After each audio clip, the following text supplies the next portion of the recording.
Hi, and welcome to the Key Concepts Podcast. Today we have Johnny with us here. We're going to be talking about psychotherapy. So thank you so much, Johnny, for coming on the show. It's a new topic for me. It's something that not a lot of people know about or hear about. So we're going to try to unlock his mind and see what we could glean from the psychotherapy industry. So with that said, Johnny, can you go a little bit into your background? What kind of jobs did you have growing up? And then how long have you been in psychotherapy? Yeah, for sure. So I started kind of like in the helping profession when I was a teenager. I got like this little part-time job working in schools, like a little after-school program. And I worked in after-school programs for something around like 5 years or so. Did like a little sports coaching and stuff like that. And for some reason, I kind of gravitated towards like the more challenging youth. And it was a coincidence because I found that the more challenging youth had a story behind them. They oftentimes had like a lot of built up either anxiety or attention deficits or frustrations, anger, impulsivity.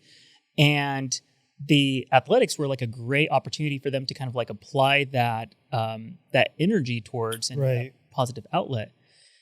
And sometimes when they were in the classroom, you get those behaviors and they're put into like a maladaptive environment, like sometimes the classroom, and the teachers begin to see it as a problem. This child's not paying attention. This child is refusing to do this. This child is having anger outbursts and stuff like that. And I found that this specific school was having this very, I felt inappropriate cognitive behavioral approach to modifying the child's behavior. And I kind of brought it up. I was like, I don't think that this is fair. This is inadequate. And by this time I was in community college, and I went into community college as a teaching major. I want to be a math teacher. And I failed my first calculus class, and I was like, this isn't going to work. And I changed my major to psychology because I had a phenomenal psychology class and psychology professor from CSU. No, it wasn't CSU, Bakersfield College. That's where I went to first. And I was like, oh my gosh, this is like, I'm having like direct information given to me, and I want to directly apply it to the field and to the kids. And it was helping me like understand the kids better, helping me understand myself better, and just not teaching by term, but by teaching by story, which I really benefited through like throughout the course of my education and the course of my professional development. So I started developing this integrated method of supporting kids. So I would check in with the teachers, ask how the youth was doing, if there's any problems, and we would address it on the football field. The kids developed like almost like a positive peer culture because they knew that they were interdependent on each other to be successful. This particular school was in a more challenging area, and the children, oftentimes didn't have a lot of parental support. But those who did, it was just it was wonderful. It was wonderful to see them come out. And then it was wonderful to inspire the parents to kind of come out and support their children, give them a reason to celebrate their kids. Usually they get the phone calls from the teachers like, hey, little Johnny's like, messing stuff up in the classroom, not doing his work and mouthing off. But now it's like, hey, we're winning championships, Oh, this is our second championship. It's like, what's going on? And it was really good to kind of be able to support the families, support the kids mostly, and support the teachers. And they all appreciate it. And I appreciate the work that the kids put in, and see that smile on their face when they were like, dude, we did this together. We did this together, and we had a mission, we fulfilled it. And so that was kind of honestly what inspired the beginning. And since then I worked in working with youth with autism and autism spectrum disorders for a few years. I volunteered and interned in a gang prevention program through my master's program. It was through a school district. It was a intervention and prevention program. It was wonderful. And then I started, I worked in group homes. I worked in shelters. I was a supervisor over at a nonprofit for youth and foster care. And I think I learned quite a bit in the group home. I got to learn from these youth and develop relationships with these youth who were extremely traumatized, and got to meet them where they were at in their dark moments, and got to develop relationships with them and bring them out of those in some moments. And sometimes we just had to ride the wave.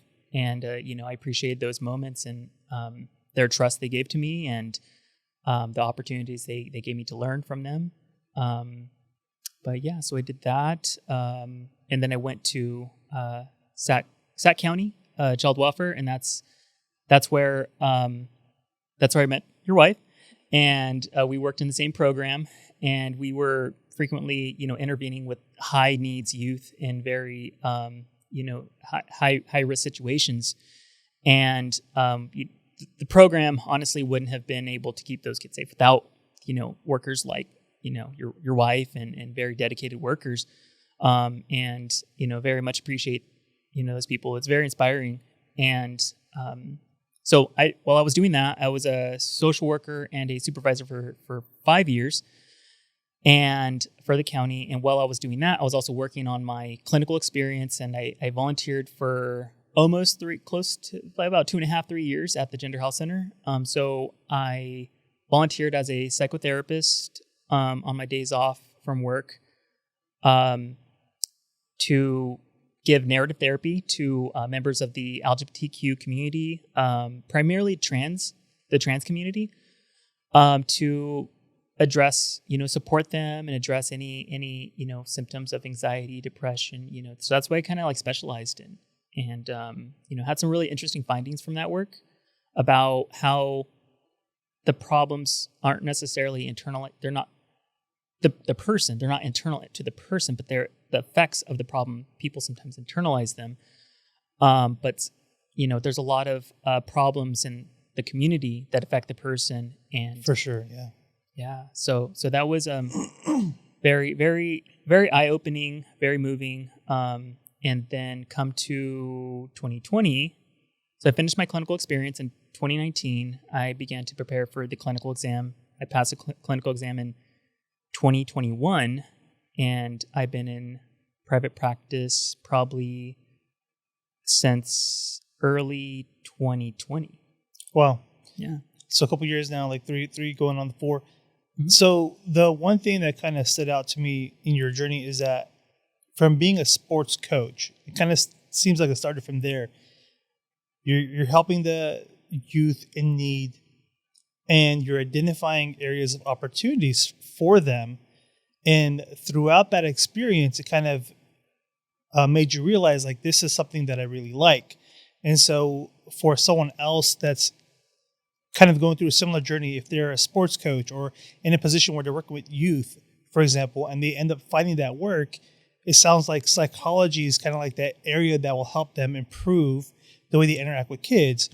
And so that's kind of how you naturally gravitated toward this field, is like you're already working with the youth. You're already providing them guidance from a sports coach perspective, and then going on to your other jobs. And then going through your community college, you're now taking psychology courses, and it's like a perfect match. Oh, I want to help these kids, but psychology is actually giving me the tools to be able to better communicate and maybe help the kids self-discover a way to get over their anger, get over their trauma, whatever that may be. So in that realm, like, psychology is, if people are empathetic and have a desire to help people, that's like the area that will really benefit someone that's getting either into psychotherapy or therapy in general. Psychology is probably a big component or a concentration that they want to focus on, is what it sounds like. Oh, for sure. For sure. I mean, it was me trying to better understand the problem. And I could see like the frustration in a lot of the paraprofessionals. And I'm not trying to, talk bad of paraprofessionals, but I could see the frustration. They're like, what is going on with this kid? And they would internalize it, take it personal, and just like, have a lot of frustration. And sometimes they would project that frustration onto the kids, and they're like, what is wrong with you? You need to stop, But I felt that, yeah, absolutely. Looking into the psychology and getting like I say, there's always a deeper story. Getting that deeper story is so important, and building that empathy, knowing the person's story, where they came from, what happened, and what they're experiencing. Because who knows? Maybe this kid that's a bully is being bullied at home, being bullied in the streets. Like you don't know, and that's where you have to like build that rapport, have some silence, and let them speak. Yeah. So aside from psychology, is there other like concentrations that you could have chose while you're kind of looking into it, and then why psychology if there were other ones that you were looking at? Yeah, for sure. So I got my associates in psychology and sociology, and then I got my bachelor's in psychology from CSU Bakersfield, and I got my master's in social work. So once I got my master's, that's where my clinical experience came more into development. I felt like I was kind of just building a foundation with my prior degrees, and then when I went to the master's program, oh my gosh, it was like, I don't know, I felt like I was going into like Willy Wonka in the Chocolate Factory. Like there's so much good stuff, and so social work was the path that I went through for my master's to get that clinical experience. And then, I know other people who go into like the marriage and family therapy path. And I know there's other like clinical psychology, paths. But my personal path was social work. Gotcha. It's just the psychology courses through the social work is what really stood out. So social work or psychology or something similar to, as long as there's the concentration gives you tools to help in this industry, that will be good. So probably one of those two are good to choose from. Right, for sure. I don't know too much about the marriage and family therapist approach, but our approach in social work was, I felt like it was really well rounded. I mean, we had the micro, which is the individual, and you focus on the individual and their needs and their that type of approach to interventions, like the psychotherapy. And then we had a sequence on meso, which is like more groups, like families and organizations. And then you go to macro, which was the origin of social work. When you're talking about like larger groups, larger organizations, systems, organizing, all that great work. And I felt that with the specific modality that I ended up learning at the Gender Health Center, narrative therapy, it very much complemented that framework of looking at the three phases: the micro, the macro, and the meso and the macro, because it's not just the person who's experiencing the distress; it's the person and the environment is made up of so many layers, and there's so many relationships within those layers. And those are definitely things that need to be made mindful of in psychotherapy, and also addressed in psychotherapy for sure. Yeah, no, that's super interesting. I mean, it definitely sounds more complex as you explained it. You're talking about three different layers to this: the meso, the micro, the macro. And those are new terms to me. I'm like, okay, cool. So you're looking at environmental factors, you're looking at individual factors, societal factors, educational factors, social media factors. I'm sure it's all being thrown into some type of recipe to kind of figure out what works for the person. So you went through the school, you went through all this. How'd you go from, just working your 9 to 5 into deciding you want to open up your private practice? Because that's a very big shift. You're doing, routine work, and then you're like, okay, I'm going to be veering off now and going into more of like an entrepreneurial path.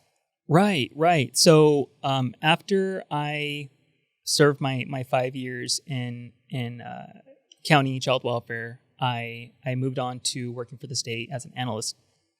And I felt that there were systemic issues that couldn't be addressed on the county level, that they were, larger level issues that needed to be unpacked and addressed. And I left the county with these ideas that the county cannot handle these issues alone. We need the help of not only the state, but we need help of the community. And my question was, is it fair for for the child welfare worker who has like 50 cases sometimes in some counties to have to experience the trauma of all these cases, And how do we bring in the state? How do we bring in the communities? Because the communities want to help. These are their families. These are their children. And I found myself in a unit that specializes in working with child and family team meetings, and that's what they're focused and child and adolescence needs and strengths tools. And those kind of like complemented my philosophy with what I wanted to explore. And so I've been there for almost 3 years now. And although I do love the research and exploring and advocating and developing new tools and strategies and providing, assistance to counties for supporting youth with high needs, I still had that itch. I still was missing something. I missed the direct care. I miss engaging with clients in need. And it was just very motivating. I was like, I need to do this. This is part of me. This is part of my journey. I felt like it was part of my calling. So that's what kind of like allowed me to pursue. And when the state hired me, they knew that I was preparing for the clinical exam and that I was going to be licensed pretty soon. So I think that helped them kind of like identify me as a better fit because I was coming in with that clinical experience, because we are working with youth with behavioral health needs, and me with that clinical experience, I think that they were hoping that I can support with that. But I did have a conversation with my management and let them know this is something I'm passionate about. This is something I want to do, and I like their support. And they had me, draw up a plan of how it's going to work, draw parameters around what we can do and what we can't do. And one of them was that I had to be mindful of the fact that I'm still a state worker, and I have to be mindful of that boundary between being a state worker that works with child welfare and as a clinician. So I have to be mindful of, promoting my business at work. I have to be mindful of kind of being a consultant during my clinical time and having that boundary between the two professions. But they were accommodating. They allowed me to pursue this and develop this. And as soon as I got that going, I began the process of beginning the private practice. Yeah, no, that's great. And that's always a challenge, is if you're working on something and then it's a similar field, and then there's conflict of interest. So getting them involved was the right move. I'm sure that's going to be a challenge for other individuals. Right. If they're in the field, whether they're working for a private sector company or if they're working for the public sector, conversation is going to have to happen. It's better to get it out in the open and get the blessing versus going down the path and then them saying, you know what, you can't do that no more. And then you have to shut down the operations and you might be in the bigger mess. So you had the bachelor's allowed you to do a certain aspect of therapy or that type of interactions with kids, group homes in this example. Right. Do you need a master's, and then do you need additional certifications to get into your private practice, or what are the requirements going? What are the prerequisites? Right. Okay.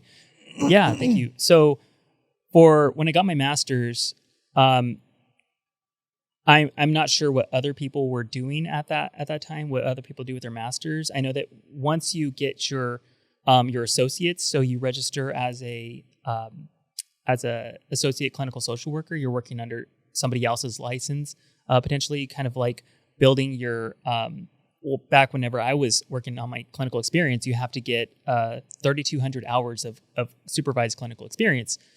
How do you get that? Do you have to find someone, or? Yeah.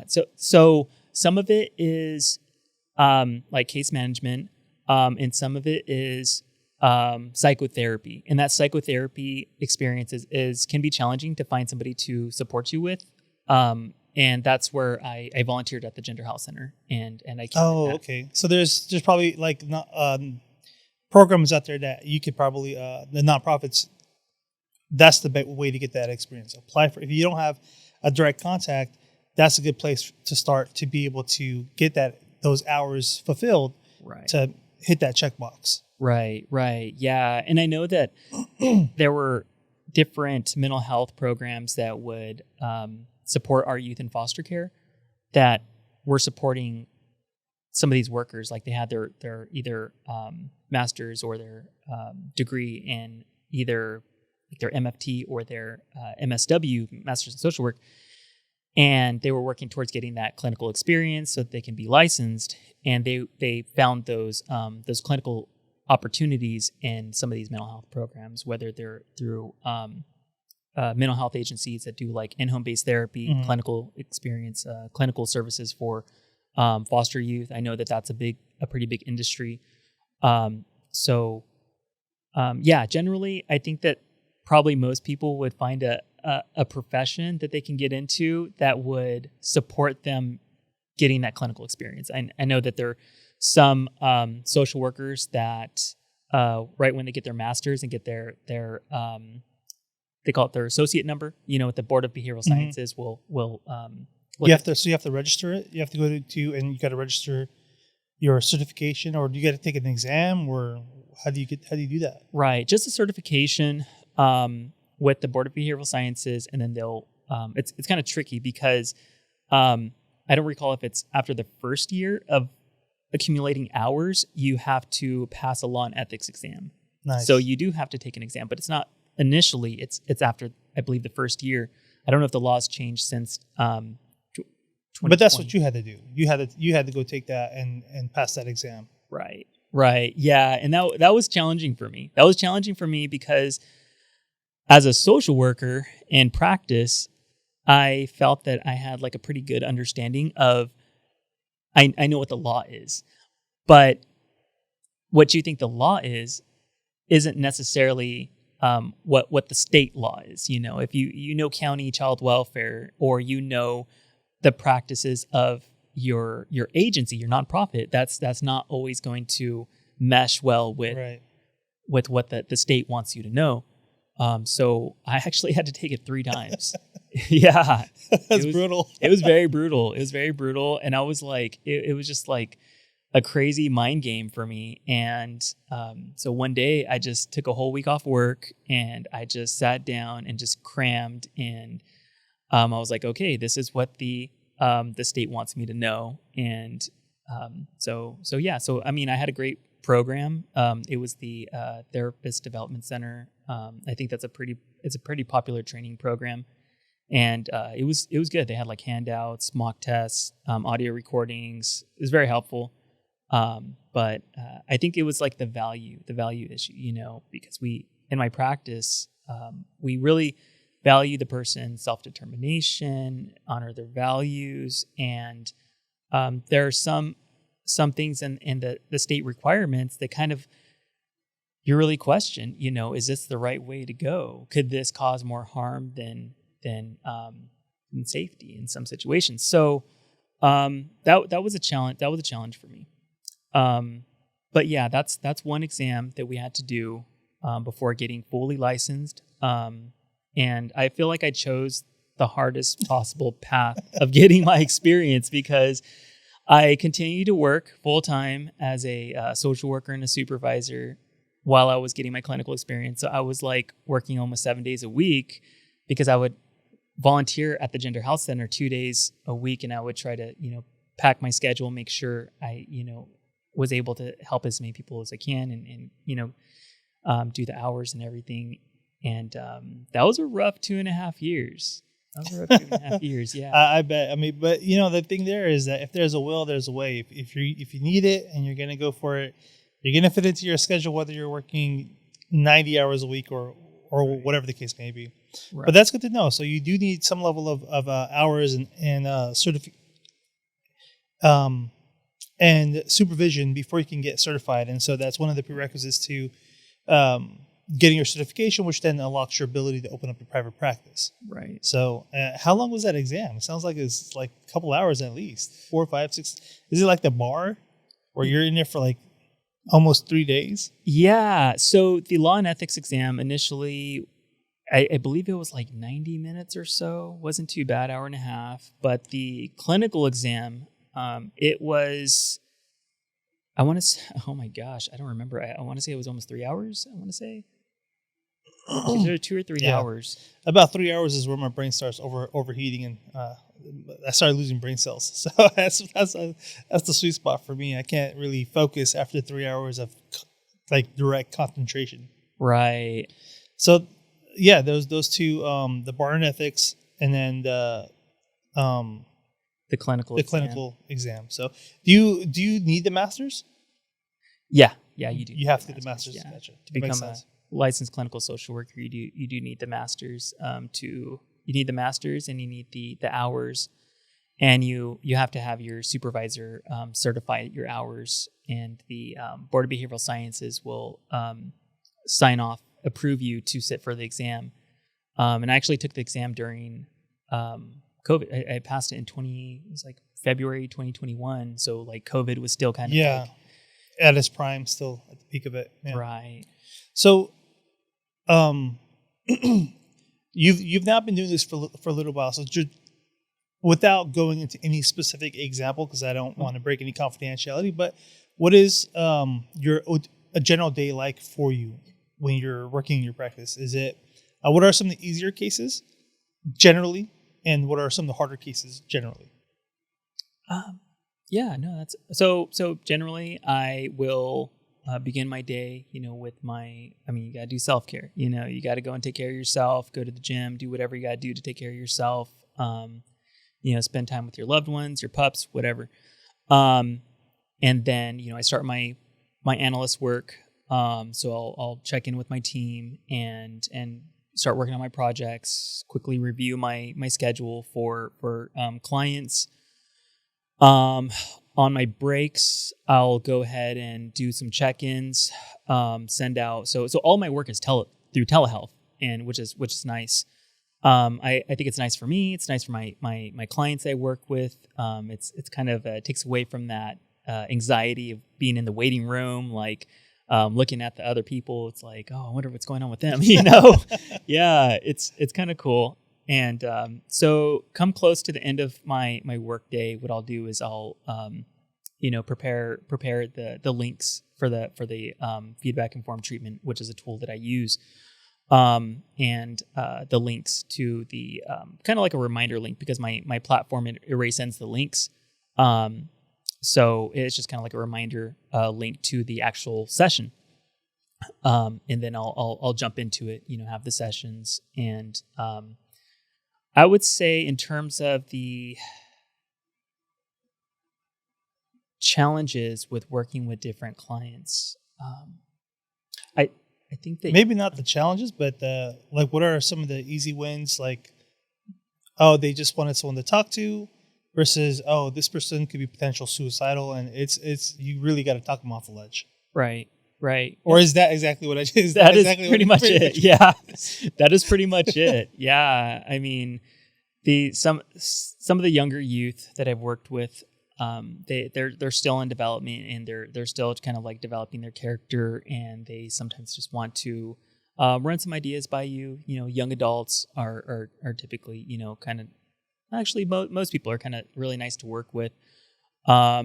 There are some people who have like a lot of life experience that are just like a pleasure to work with, because they have so much substance and content that they can tap into. And that's really the essence of for me, of my narrative therapy work, just kind of looking into their story and finding times when they were able to challenge their challenges and come up on top.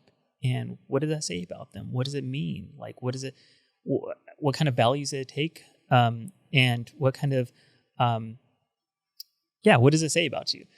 And oftentimes people forget, over time, because it's something that they don't regularly, it's not really human to reflect on their victories. It's always, for sure. Yeah. Right. You're kind of just in the moment, and it's like, oh man, this is really challenging. But you know what? Sometimes it's like, you know what? This isn't anything to me. Like, I've overcome this. I've done this. I've achieved this. I've got this. So those are wonderful. Those are wonderful cases when people have like really robust stories. The more challenging situations are when the trouble stories are kind of like stuck on repeat.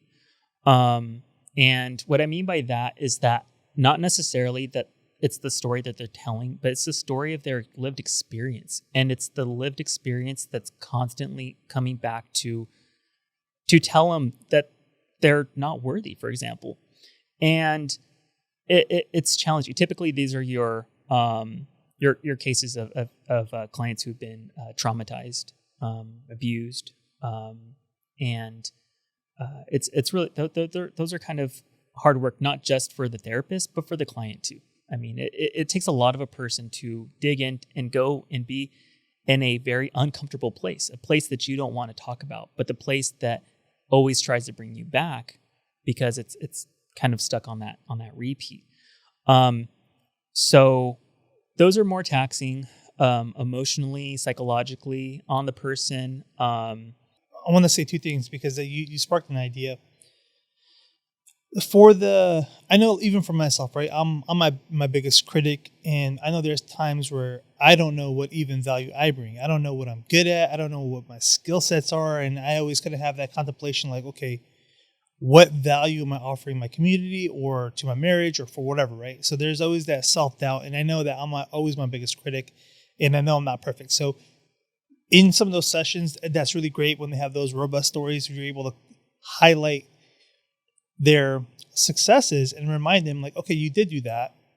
So that's something you call out, and you could kind of find that pattern of, okay, you might be self-criticizing yourself too much, but when someone else hears about it, like, oh, look at that was great, and then you kind of put together the success story and you remind them, like, well, you're just your biggest critic, but from the outside perspective, like, people aren't looking at it that way. So you have your perspective, and then there's the world perspective, and they might look at you as more highly motivated or dependable, and with other attributes.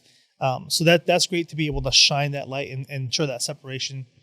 For the difficult cases you're kind of alluding to, where a person has trauma and they're constantly going back and replaying that trauma that's holding it back, and they're kind of stuck in the cycle of, like, okay, I can't do it, I'm not good enough, because they're hearing whatever that trauma was that's just continually replaying.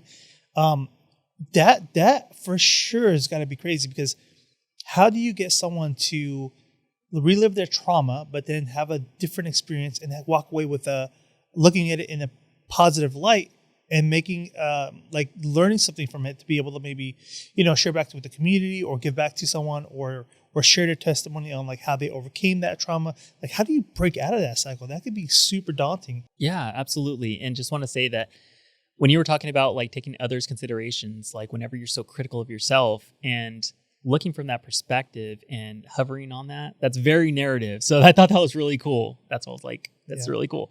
In terms of when the problem story tries to kind of creep back in and take dominance in the person's, like, story at that moment, I feel it's oftentimes helpful, like you said, to gain the perspective of others, especially, I would say, if you can think of somebody who had unconditional love for you, and invite them into the conversation and ask, how would they advise you? Do they know, that you're not deserving of this pain? What happened to you is not fair to you. It's not okay. And sometimes that's moving. I mean, I invite the voice of my mom when I'm having, like, a hard time.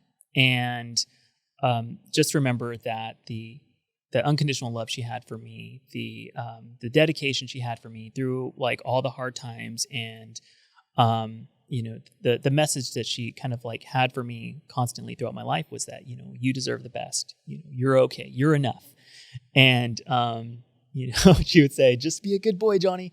And looking in retrospect, I mean, like, that was so minimal, but she also knew what I needed. And what I needed was that unconditional validation that, even though you're not, like, first in class like your sister or your other brother and sister, like, you're doing good. Just keep it up. And I find it helpful to kind of invite those voices to comfort them. consult with that younger self and deconstruct some of that work of, what happened. And you can talk to that younger self and talk about what that was unfair for them. And then you can consult with your older, wiser self. And this is, I'm not trying to give any kind of like clinical treatment, but these are kind of like thoughts that I have that kind of like help people sometimes. And I know that sometimes these thoughts can be unhelpful for some people. That's why I also use kind of like this feedback informed treatment approach. I put the client in the driver's seat of the treatment. And if at any point it's becoming ineffective, they can tell me and we can redirect. And we can talk about what's working, what's not, and whatever's working, we can continue with that. We can continue to build on that. And if things are becoming like, oh no, that was traumatic. Actually, my mom was a bit of an asshole, So we can probably avoid inviting them and say, you know what, let's lock them out of sessions. Right. There's two things there, and I'm going to highlight them because I thought that we need to unpack them just a little bit. So what I heard is if you have a positive influence, doesn't matter if it's a friend, family member, even religion for that matter, if it has positivity, that going back through that recurring trauma, having those positive voices kind of say, okay, well, what would their perspective be?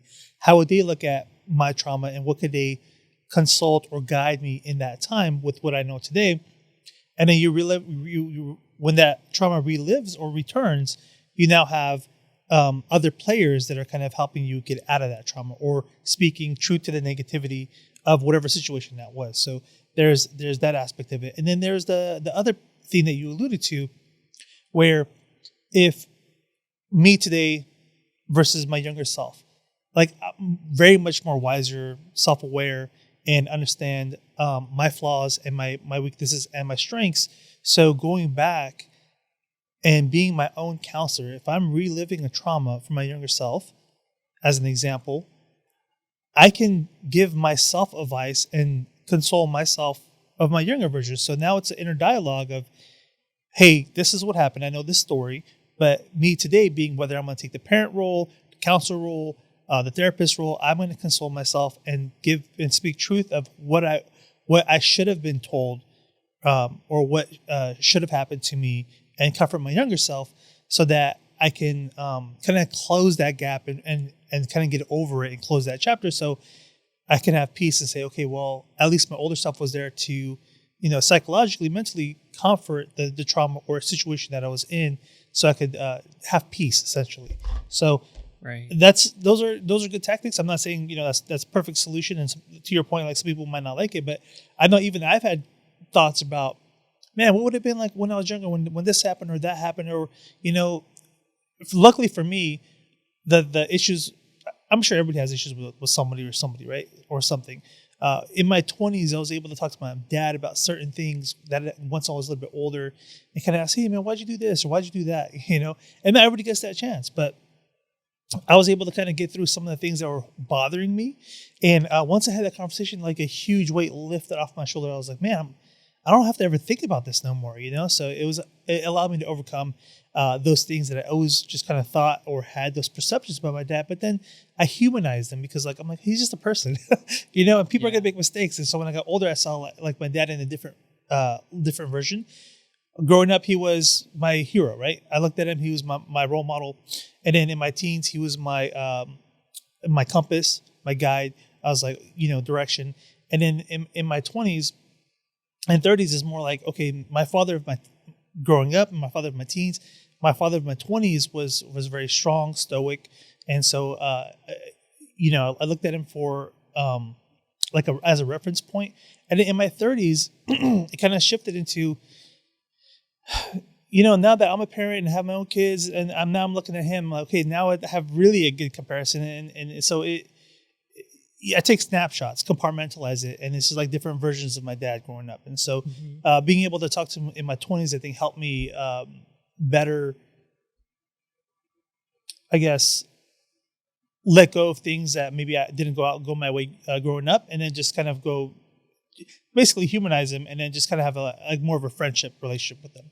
And so it's a technique that I've kind of in the pseudo sense used, just not knowing anything about the industry, but just kind of like logically looking through things and then just addressing it with the actual person rather than self-addressing it. But I've thought about it like, what would I tell myself, when I was younger? And so you kind of alluded to it. I just didn't know that it was part of your practice or in that general industry of overcoming obstacles or changing perceptions on the way you view some type of trauma or a situation that didn't go your way. Yeah, absolutely. And I like what you just highlighted about, we didn't know that was actually a strategy that's used. And oftentimes, more recently this year, I've been coming to that realization that instead of, teaching people like new strategies, because I've been recently kind of like dabbling with some dialectical behavioral therapy that incorporates like mindfulness and thought processing techniques, which is really helpful for people who have these uninvited thoughts kind of just coming in, like that trigger anxiety and depression. So I was kind of like dabbling with some of those and supporting some of my clients with some techniques from that modality. And I was also asking, like, how do you handle some of these challenges? And I was just really surprised. I was like, dude, that sounds very DBT, or that sounds very narrative, And I really, it's really important to recognize that a lot of people have a lot of capacity within them. They have a lot of techniques, they have a lot of resources already within them. And as a narrative therapist, it's our job just kind of like to explore and ask, like, what's going on? And whenever you do find something, find a gem here, it's like, oh, wow, do you know you have this? Like, this is precious. This is good stuff, How are we going to use this? And so that's great. A lot of people have a lot of capacity that's overlooked. And as a therapist, I love being able to find those. And in therapy, we call it sometimes like unique outcomes, like in times where you're able to overcome and have that capacity to challenge the problem, and then we use that and we build a story around. Well, we don't build a story, but we recognize the story around it. So that's a great technique. It's very narrative, and I think it's awesome that people are able to find that they have internal techniques already, and we could just give it strength, that, and give it value. I think just kind of getting the word out there and just sharing, kind of some of those experiences, especially in this area, will help. People will get what they get out of it. It's not a full blown solution, but I know those techniques work for me personally. So that's why, as soon as you alluded to it, I was like, oh yeah, for sure, I want to highlight that. But let's pivot back to your private practice a little bit. So, sure. How do you get clients? Yeah. So initially, I set up initially I was doing a lot of pro bono work, because I was more kind of interested in like the service component versus like the business component. So I have worked a lot with the transgender community, and I found that there were opportunities to support the transgender community with clinical assessments, which they need for gender affirming care. So I signed up, and I did quite a few. You signed up where though? Sorry. Oh, it was a website directory that has clinicians who do pro bono work, and I don't recall the name of it exactly at the moment, but yeah, they. So there are free websites that you can kind of register your services on that will kind of funnel clients to you. So you just got to find them and then register. So if someone has a private practice, there probably are those type of services they can list and be part of their program for referrals, and people could, when they're searching locally, find them and call them, and kind of sounds like that's a directory service that you're able to locate. Exactly. Yeah. And that's how quite a bit of people found me. And some of these people, they requested to continue services, because it was within my recommendation that, if they feel that they, would like to continue services with me, that was, I'd be available for that. And some did. most didn't, and it was from what I found that their most of their distress was related to the the dysphoria that they were experiencing, whether it was the inability to whichever body part that they were having dysphoria with, and them just kind of getting access to care was so healing for them. It in itself was therapeutic. Oftentimes I'd get like have emotional sessions about how they felt about moving their themselves forward and moving closer to their authentic selves. I'd get emotional emails and and it was a lot of great healing work for the people, and it was great on my end, to see them, be closer to the person who they know they are. And so that's where I initially got a few of my clients. It was a lot of pro bono work. And then I found an insurance. I was kind of like asking around because I see my therapist, and I was asking my therapist, I was like, hey, like, do you have any recommendations? And he provided me with some like really good recommendations. And for some panels, he's like, hey, you should do, check this out. This will keep you busy, And I was like, all right. And actually, I signed up for Psychology Today. I have the subscription. I think it's like $30 a month or so, but I send you a magazine, which is nice. And, I have got a lot of referrals through Psychology Today. It's like you were saying, a directory of clinicians. Has a little profile, a little bit about your history. So I tell a little bit about my history, working with different communities and my experience working child welfare with the LGBTQ community. So I got a few referrals from there, do a few consultations. I have free consultations that I do. One recommendation from that I got from my therapist was from Optum, and I was like, okay, let's see. Initially, I only got I think one client from them, but just the process was so easy, and it was it. So here's the thing. I mean, we were talking about I'm a pretty busy guy, and in therapy, every hour you're working on claiming is an hour that you're away from either doing self-care or working on researching you. Because I'm kind of I guess I'm a kind of a nerd when it comes to therapy. I'm doing audiobooks, I'm doing the trainings, I'm doing the readings, and I'm not a big reader unless it has to do with therapy or child welfare law. But if you're battling with the claims and insurances, that's time that you're not able to really take care of yourself to take care of your clients, or support your clients. So I was really happy that Optum made everything kind of easy for me, so that I can dedicate that time back to my clients and building a good treatment plan for them and applying very good, better treatment. There were other challenging insurances. There were kind of I don't know, government run kind. That kind of were a bit challenging to work with. And that was challenging.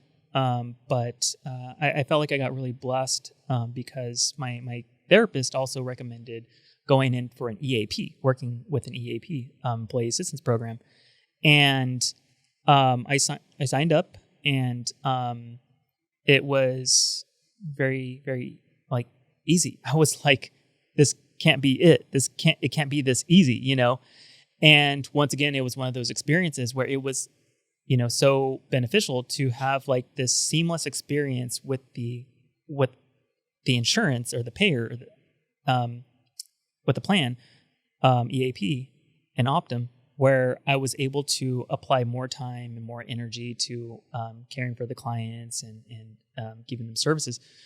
But that's definitely stuff to be mindful of. I mean, I know. Go ahead. I was going to ask you about EAP because I think a lot of people in their private practice don't know what that is, or if they haven't been a part of local government or state government, it's usually very promoted in those areas. But people that aren't part of the public sector, they've never heard of EAP, which is the Employee Assistance Program. And that program is offered to almost every county, city, whatever public sector employee.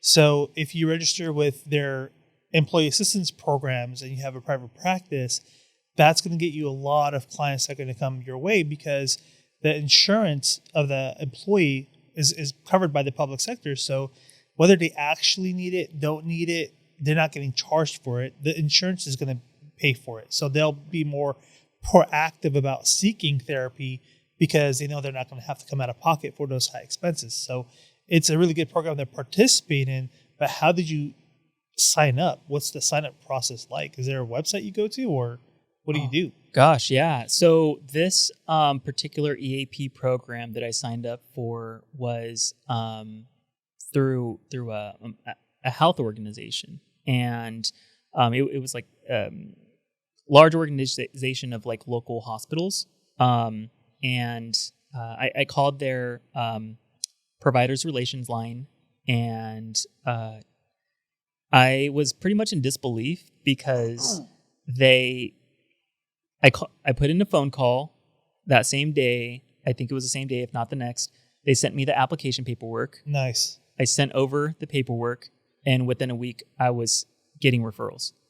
That's crazy. I mean, I'm sure there's a bunch of hospital networks and stuff like that, medical networks, and you just have to Google it, find out what they are, Google EAP that's in your local area, and then find their public relations contacts or clinical contacts, whatever the specific contact is. I'm sure there's some way to reach out to them and they'll kind of direct you to the right person. But it sounds like that's how you get into the EAP system, is you seek those organizations, you get the application from them, you send it in, and then you become part of their network as a provider. So that's pretty cool. How do you then how do they refer it? Do they give you a website, or how do you manage your calendar and your bookings and stuff? Is that through them or separate? It's separate. So they don't see my calendar. They just send out a little profile, the identified information, just like a age, gender, need, very basic, anxiety, depression, and their availability, the client's availability, and we say kind of like yay or nay, and if we have availability, if we think it's a match, and if we have a match, we'll say, hey, I have availability for that time for that client. Let's see. And so they'll send me emails or phone calls, give me phone calls, and so it's pretty easy. But just because you have availability doesn't always mean you have capacity. Sometimes, like you were saying, you might have a client who has a lot of distress, and it's taking a lot of a person. You don't have, they're taking a lot of, your capacity, and you don't really have the capacity for another client. So, I mean, like right now at the moment, I'm kind of like, I have some availability, but I'm kind of like taking kind of some space because I'm going to have, I'm dedicating more time to different clients. So you have to be mindful of your capacity. You got to be mindful, check in with yourself, check in with people around you, because sometimes you think, I'm great, I could do this, but sometimes other people may be seeing things you don't. And you want to be mindful and provide like the best care that you can for your clients. So you have to be mindful, check in with yourself, check in with others, make sure that you do have that capacity. Yeah, it's a little bit of a balancing act for sure. So you don't overexert yourself. But for your website, how do you like, because people don't need to go through EAP to get your services. They could go straight through you directly too. So how do you host and also I want to mention the telehealth, where everything is remote. You answered the question that I had, is like, do you even need an office? And it sounds like you don't. You don't need to have office with rent, mortgage, all that stuff. If you're doing over Zoom, Skype, whatever, then the tele options make it really easy to do it from home. Set up your home office, and then you're good to go. But so really, really low overhead from that perspective. But then from your website, do you need a website, or how do you get a website? And talk me through that process, because I think there's a way people could get your services directly. Is that right? Right, that's right. So They can find me through either my own website that Simple Practice. Simple Practice is the platform that I use, and it's catching. A lot of people are kind of like catching on to that it's a pretty well-rounded platform. And it was referred to me by one of my my clinical friends that I met at the Gender Health Center. And she kind of gave me like a little guidance. Some other people I met through my work kind of gave me some guidance. And so that the development of my work, signing up with Simple Practice was pretty great. They most people can kind of like just reach me through through my webpage. And it's called like I think it's powered by Monarch, I think. So Monarch handles the webpage, and Simple Practice has like the actual private practice platform where I kind of like handle my scheduling, billing, my handling the video calls, like all that work. And yeah, so they can go directly do private pay however they want, or they can share their insurance information with me and I can run it. But yeah, it's a pretty great little tool. Yeah, that's awesome. So it kind of sounds like they do the hosting for you. The landing page, you fill out it's kind of like preset. You fill out your information. It's probably geared specifically for people in the private practice industry who have a private practice.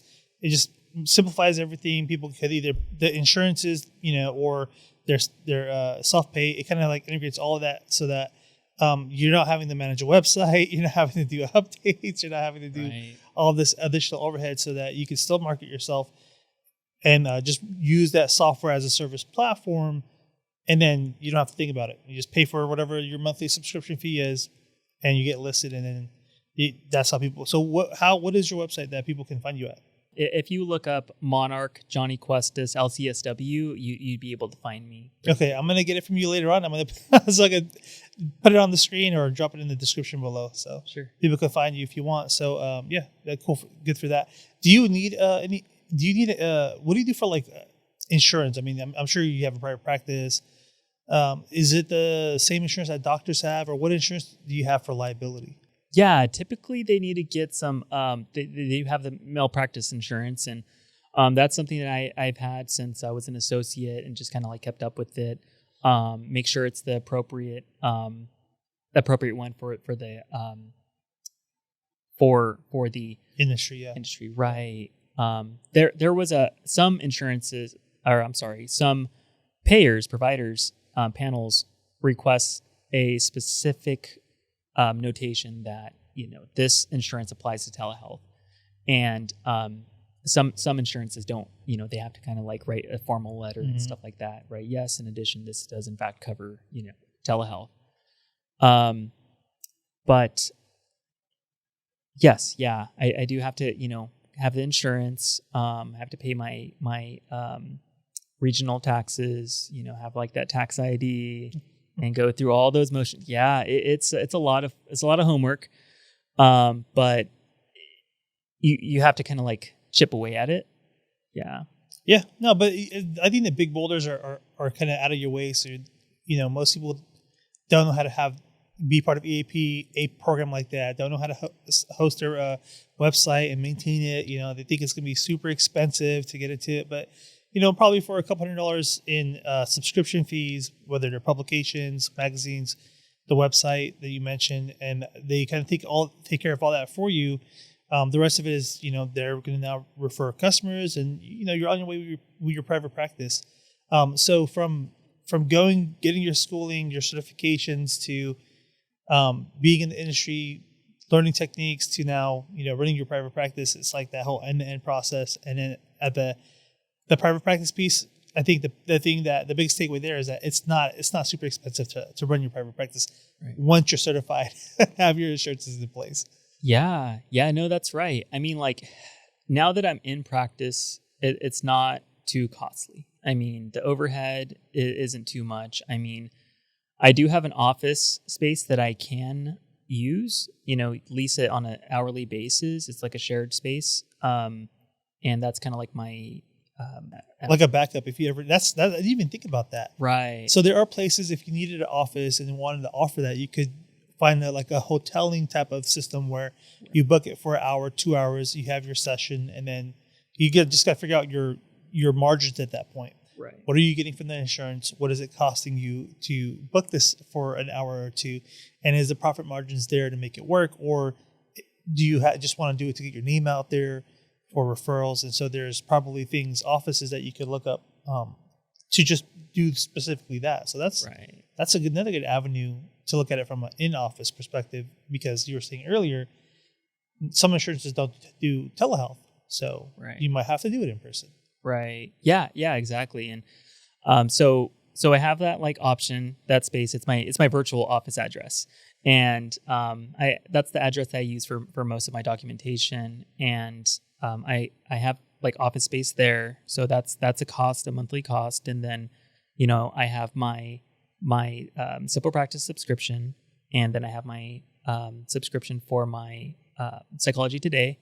And that's about, I have like a little fax subscription and Google Office subscription. And that's really about it. I mean, I have to pay the standard, like internet, pay for my own internet and stuff like that. But besides that, I mean, like the expenses they're not horrible.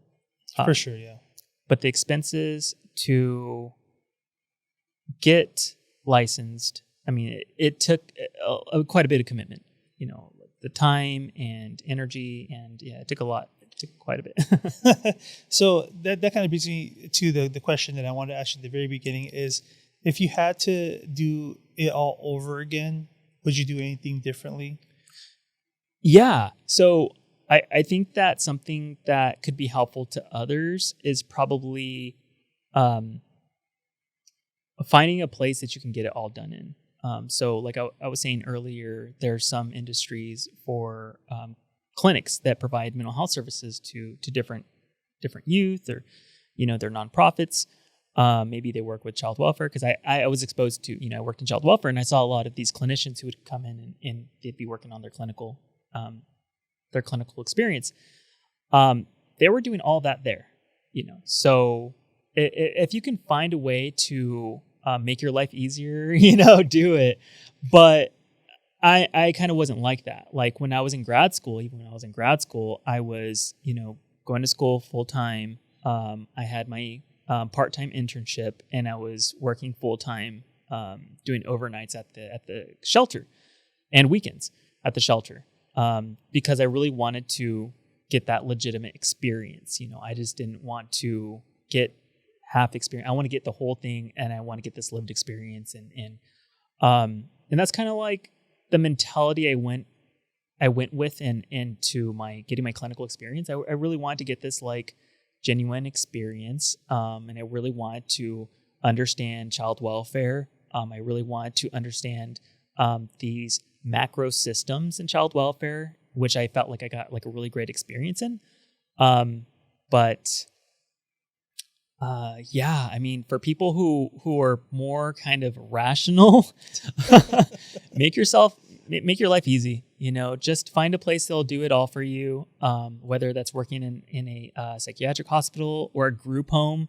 When I was working with the group home, they offered to cover my clinical hours. They were offering to have me be a social worker for the nonprofit, and looking back, I was like, that would have looked really great, but it wouldn't have fulfilled my my stipend payback requirement that I did for my master's program, because my master's was funded through Title IV state funding. So for every year that I was in the program, I had to work for a county child welfare agency. Otherwise, you're going to pay quite a bit for your master's. So having the funds there for sure helps you further the education. Right.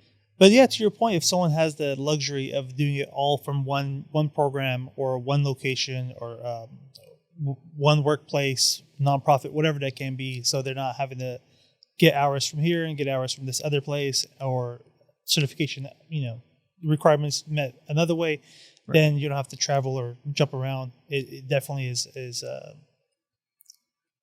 a easier route, I guess, right, I would say.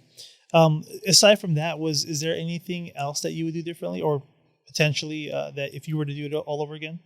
I personally wouldn't, but I would have, just those recommendations. Find a place where you can do it all together. Your future self will appreciate you. Your family will appreciate you, and your little fur babies will appreciate you having you home more. Sounds good. Is there anything that you want to talk about that we haven't covered so far? One thing I would like to talk about is like taking care of yourself. The therapy can internalize in you. There is that transference. The client could be really, putting whatever's going on the, whatever they're experiencing, and whoever they see you as, they might see you as somebody else, and sometimes you got to like put up boundaries and be like, whoa, and just be like, understand where that energy came from, and if they put it on you, you got to understand like, okay, this energy is with me now. What do I got to do with this? So you don't take that home and put it onto any of your loved ones. You got to be mindful of that. If you need a break, you got to take a break. If you need a vacation, take a vacation.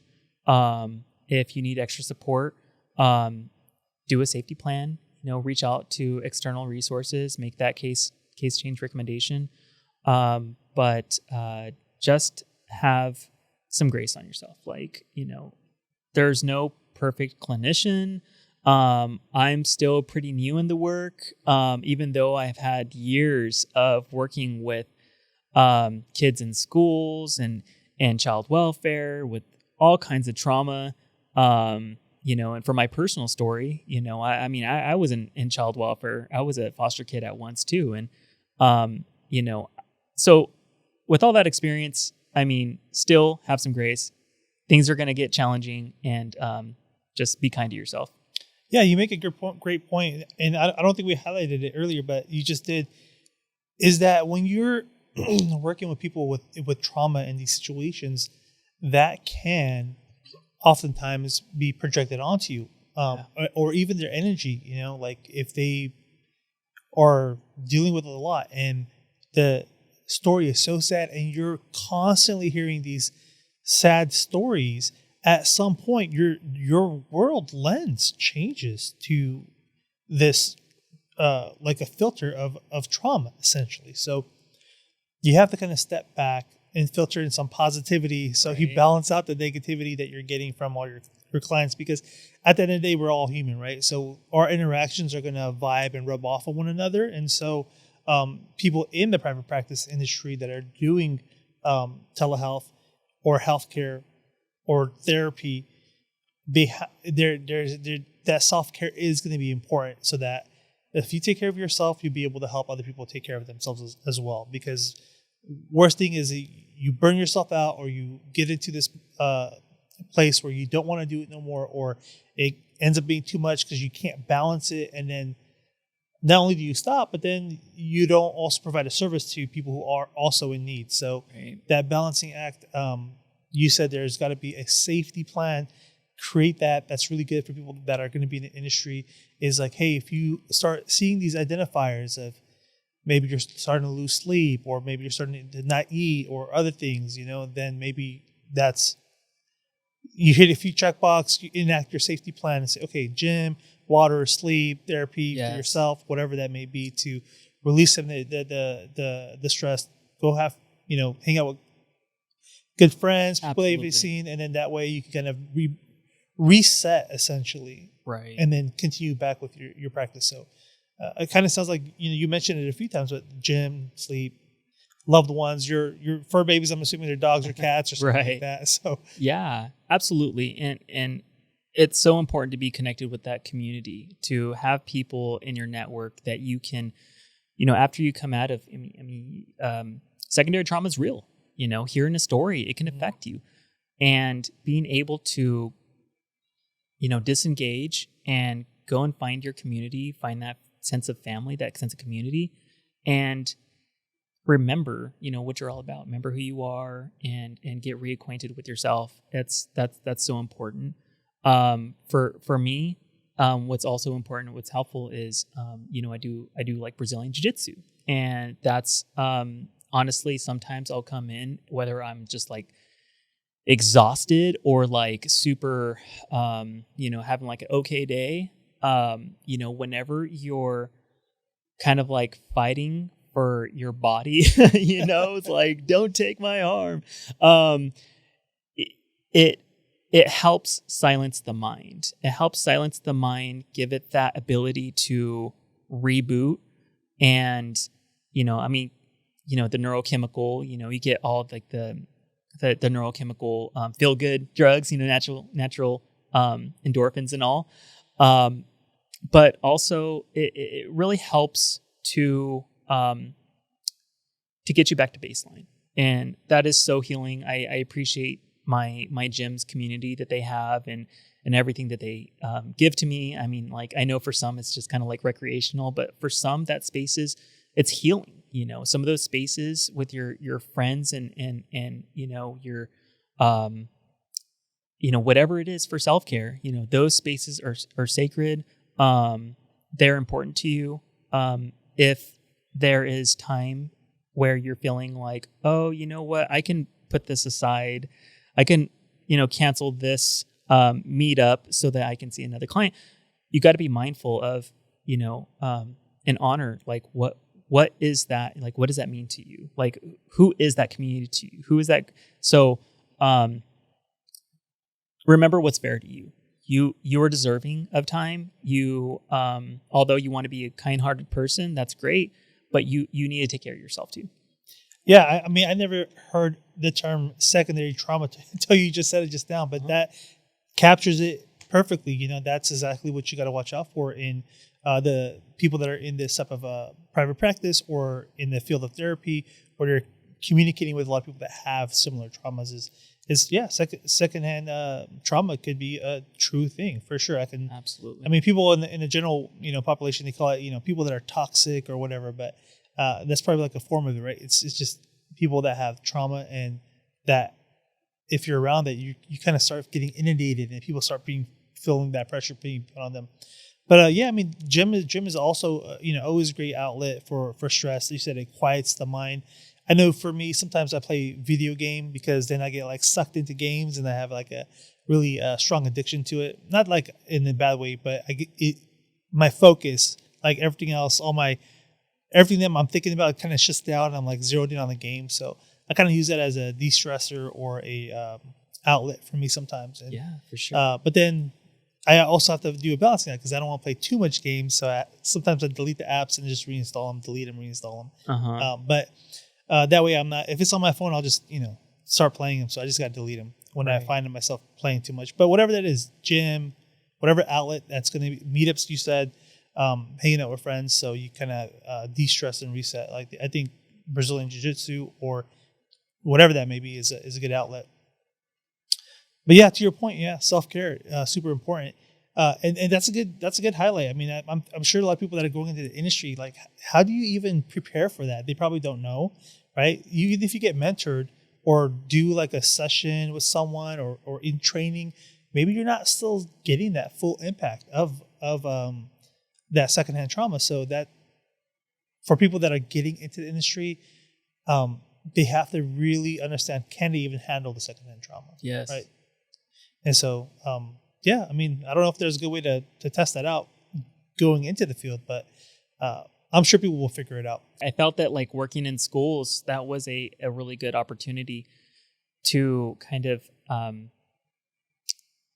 test that out and see if you're able to be present through, really challenging, because I mean, like, there's a lot of bullying and, a lot of, I experienced a lot of secondary trauma working in the county shelter also, seeing the kids who were just removed from their parents, there's a lot of hurt, there's a lot of pain.